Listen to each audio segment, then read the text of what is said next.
അപ്പം നമ്മൾ രണ്ടാളും കൂടിയില്ലേ കതിരൂര് പോന്നേനെ. കതിരൂരല്ല, 5-ാം മൈൽ. അപ്പം നമ്മളിതാ ഒരു റെഡിമെയ്ഡ് ഷോപ്പിലെത്തി.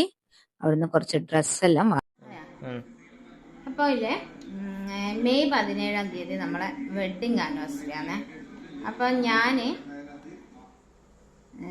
പിന്നെ ഒരു ഗിഫ്റ്റ് വാങ്ങിയിട്ടുണ്ട്. പക്ഷെ ഞാനത് കാണിച്ചിട്ടില്ല, വാങ്ങിയത് പറഞ്ഞിട്ടില്ല. അപ്പോൾ അന്നേത്തെ ദിവസം നമുക്കത് എന്ത് ചെയ്യുക, ഒരു സർപ്രൈസ് ആയിട്ട് കൊടുക്കാം. അപ്പോൾ 28 കൊല്ലമായി കല്യാണം കഴിഞ്ഞിട്ട്. അപ്പം ഞാൻ ഇതുവരെ സർപ്രൈസും അങ്ങനത്തെ കാര്യങ്ങളൊന്നും ബർത്ത്ഡേക്ക് ഒരു പ്രാവശ്യം മാത്രം കൊടുത്തതേ ഉള്ളൂ. ഇതുവരെ വെഡ്ഡിങ് ആനിവേഴ്സറിക്ക് അങ്ങനെ നമ്മൾ കൊടുത്തിട്ടില്ല. അപ്പം ഞാൻ ആദ്യമായിട്ട് അങ്ങനെ വലിയ പൈസേൻ്റെ ഒന്നുമല്ല, ഒരു ചെറിയൊരു ഗിഫ്റ്റ്. അപ്പോൾ നമുക്ക് അന്ന് കാണിച്ചാൽ എന്നാ സാധനം എന്നല്ല. അപ്പം അങ്ങനെ നമ്മൾ സർപ്രൈസ് എല്ലാം വാങ്ങി വെച്ച് വീട്ടിലെത്തി. അപ്പോൾ കുറച്ച് കഴിഞ്ഞേരം കാണാം എനിക്കുള്ള സർപ്രൈസുമായിട്ട് വരുന്നു. അപ്പം ഇത് പിന്നെ പിറ്റേ ദിവസം ആയി കേട്ടാ. അപ്പം എനിക്കൊരു ചുരിദാറും കുറേ ബെഡ്ഷീറ്റും കൊടയൊക്കെ വാങ്ങിയിട്ടാണ് വന്നത്. അപ്പോൾ ഞാൻ പ്രതീക്ഷിച്ചിട്ടേ ഇല്ല, പ്രതീക്ഷിക്കാണ്ട് കിട്ടിയതാ. പക്ഷെ വാങ്ങിത്തരാറുണ്ട്, പക്ഷെ ഇങ്ങനെ സർപ്രൈസ് എപ്പോഴും ഞാനും കൂടെ പോയിട്ടാണേ വാങ്ങാറ്. അപ്പൊ പിന്നെ ഞാൻ വാങ്ങിച്ചു വെച്ച ഡ്രസ്സും എല്ലാം കൊടുത്ത്.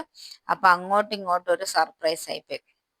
അപ്പൊ ഞാനിങ്ങനെ പറഞ്ഞതാ, എനക്കുണ്ടല്ലോ ഇങ്ങനത്തെ കളർ എന്നല്ല. അപ്പൊ അന്നിതാ നമ്മള് വെഡിങ് ആനിവേഴ്സറി ആയ ദിവസം മെയ് 17 അന്ന് ഒരു കേക്ക് വാങ്ങിച്ച് അത് കട്ട് ചെയ്ത്. ഇത് മറ്റേ ഈ ഇതില്ലേ, അത് പൊട്ടിക്കുമ്പോൾ അതിന്റെ മേലെയുള്ള മിന്നുന്ന ആ കടലാസെല്ലാം വീഴുന്നത് കൊണ്ട് ഞാനിങ്ങനെ കേക്ക് ഇങ്ങനെ പൊതിഞ്ഞു പിടിച്ചതാണ്. അപ്പൊ അങ്ങനെ 28 വർഷമായി കേട്ടാ കല്യാണം കഴിഞ്ഞിട്ട്. അങ്ങനെ നമ്മളൊരു കേക്ക് വാങ്ങി. അല്ലൂട്ട മാത്രമേ ഇവിടെയുള്ളൂ, എൻ്റെ മൂത്തമോൻ ദുബായിൽ. അപ്പോൾ അവനെ മിസ് ചെയ്യുന്നുണ്ട്. അപ്പം അങ്ങനെ ഇത് നമ്മൾ കേക്കെല്ലാം മുറിച്ച് പിന്നെ അല്ലൂനും കൊടുത്ത്. അപ്പം അത്രയേ ഉള്ളൂ, വേറെ അങ്ങനെ വലിയ ആഘോഷങ്ങളോ ചടങ്ങുകളോ ഒന്നുമില്ല. ഒരു കേക്ക് മാത്രം മുറിച്ച് അതിലൊതുക്കി. അപ്പോൾ വീഡിയോ പിന്നെ അല്ലുവിൻ്റെ അപ്പൂൻ്റെ വക ഒരു ഗിഫ്റ്റും ഉണ്ടായിരുന്നു കേട്ടാ. അങ്ങനെ അത് ഗിഫ്റ്റും നമുക്ക് കിട്ടി, ഒരു ഫോട്ടോ ഫ്രെയിം. അപ്പം ഇത്രയേ ഉള്ളൂ. എല്ലാവരും വീഡിയോ ഇഷ്ടപ്പെടുകയാണെങ്കിൽ ലൈക്ക് ചെയ്യാനും കമൻറ്റ് ചെയ്യാനും ഒന്നും മറക്കരുത്. വീഡിയോ എല്ലാവരും കാണുന്നുണ്ട്, പക്ഷെ ആരും ലൈക്ക് ചെയ്യുന്നില്ല. പ്ലീസ് ഒന്ന് ലൈക്ക് ചെയ്ത് സപ്പോർട്ട് ചെയ്യണേ. അപ്പോൾ സബ്സ്ക്രൈബും ചെയ്യണേ. അടുത്ത വീഡിയോ ആയിട്ട് വീണ്ടും കാണുന്നത് വരെ ബൈ ബൈ. അപ്പം എല്ലാവർക്കും ശുഭരാത്രി.